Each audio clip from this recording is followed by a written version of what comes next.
What's up, everybody? Welcome back to the channel. Now, in my comment section, I have been getting asked again and again, Solomon, how in the world do you make a pipe cleaner shield? Don't worry, guys. Today, I got you. And it's actually a lot easier than you would think. Let's get straight into it. First, you're only gonna need to pick the colors for the primary shield, and then you're gonna need a secondary color for the handle and for the design. So pick whatever you want, and then just get started with it. Now, to start this off, you're actually just gonna make a rectangle. It's genuinely that easy. So you're gonna square it out like this, measure it. Actually, you can start by putting it in half so that it's even. So you start here, fold it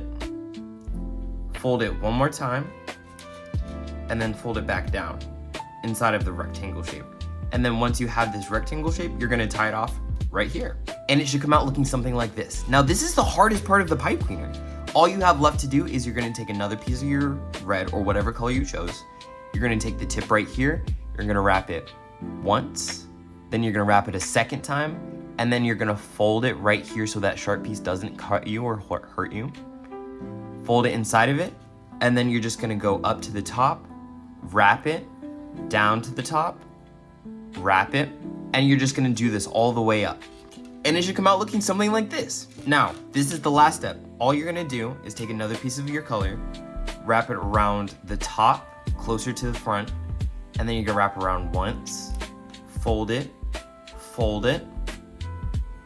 then you're gonna twist it right here together, twist it. You can wrap this all together, and then you're gonna make a little clamp that looks like this. So you're gonna make one clamp, twist it, a second clamp, wrap it like this, fold it,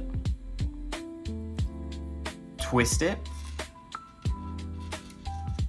and then you're gonna insert it into the back of it so that it stays attached to the shield. That way you can clamp it to a character. And if you want, you can even add some designs. The design that I'm gonna add to this one is a little cross. And there you guys go, a little pipe cleaner shield that you can put on your characters. Look at that, bro, and it's so easy. I hope that you guys enjoyed this. Make sure that you like, comment, subscribe, and let me know what you guys want to see next. I'll see you guys next time. I love you, but Jesus